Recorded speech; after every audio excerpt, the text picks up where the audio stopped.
The dictionary defines the word mentor as someone who passes along knowledge to someone who is younger, who trains, who advises, but realistically, it is derived from the Greek menti, who was the advisor of Telemachus in the Odyssey. So, there you go. I've been very fortunate in my life to have some amazing mentors. And on a day not too dissimilar from today, about 20 years ago, I had just left Loyola Academy, and 4 years with an absolutely amazing mentor who was far more than just a music professor. He taught me lessons about life, faith, and had ways to sum up almost any situation with poise and simplicity, and threaded together all of these aspects that everything could be explained by music. And I had the privilege of having him continue to be a part of my life, and he still is on one shoulder whispering in my ear almost at all times. And if ever I forget that, Dan is always around to remind me. So I show up at Loyola University to continue my Jesuit brainwashing. And on the very first day, show up to Damon Hall for Italian 101, which for me was going to be a very different experience. I took Latin in high school begrudgingly, because my father said I had no other choice. And the purpose of taking Italian in university for me was to refine grammar, to learn to read and write what I had been speaking since birth. And already a few of my friends who knew I was taking the class thought this was an incredibly unfair advantage walking into the classroom with them. So we all get to the classroom, we all sit down, and it's 10 o'clock, and we're waiting, and we're waiting. And one kid in the class was one of those, who like actually paid attention at orientation and read all of the rules. And he tells us, listen, 10 minutes in, this class is canceled, we're out of here. So they all start watching the clock. For the record, if it's Italian class at Loyola, it's 15 minutes in, then the class is canceled. And then slowly you start hearing, coming down the hallway, louder and louder, this clack and the jingle of keys. And then, in walked this shadow, and then the classrooms there had these platforms and desks, because they used to be science labs. And I can only imagine there had to be a stool behind them, because the desk was about as tall as she is. But then all of a sudden pops up this head of black hair and these two arms, ragazze! And that was the first time I met Ionta. And I had no idea what I was in for. It was probably one of my favorite classes freshman year. I had her for Italian 101, Italian 102. It wasn't class. It was experiencing life. It was fun.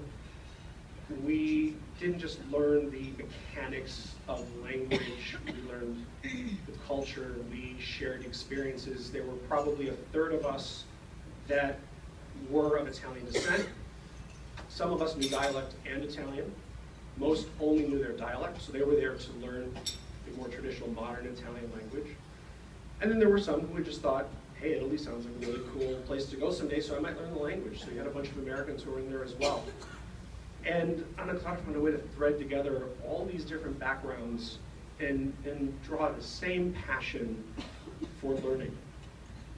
So I get to 103, and I get this very brand new 22-year-old, fresh out of college, Italian-American of Sicilian background, who tried to tell me that quando wasn't a word. After which I went to Wiley Feinstein's predecessor and went, I'm dropping this class and I'm going to go take private lessons with Clara, and thank you very much, it's been a pleasure taking language at Loyola. And so I did. I would go on the weekends up to her house, and we continued to work on my grammar and tenses, but more so than that, it was discussing life.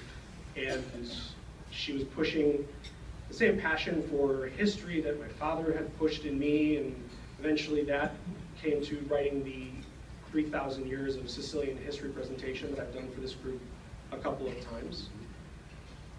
But one of the things that as a former student of hers that I can say is remarkable and completely and totally unforgettable about what she does is she leaves this infectious love of learning, of a passion for life, and it was probably one of the most, not one of the most memorable experiences of the 4 years that I spent at Loyola University.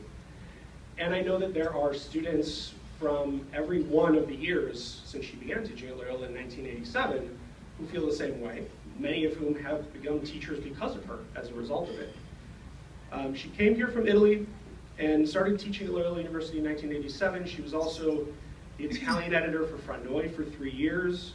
She founded her own Italian language school for adults called Azzurra in 1998.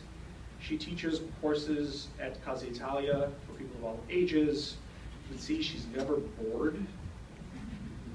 If she could bottle and sell the energy that she has, she'd be an incredibly, incredibly rich woman.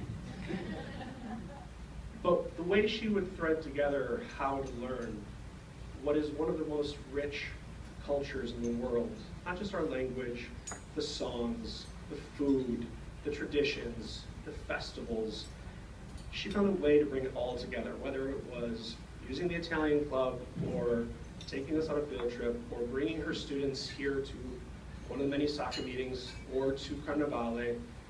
She made sure to make it more than just a class.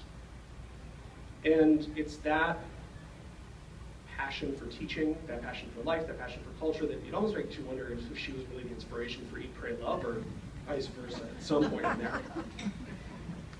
But she has an amazing care for her students, and all the while pursuing that, has had a phenomenal life, a beautiful family both here and in Italy.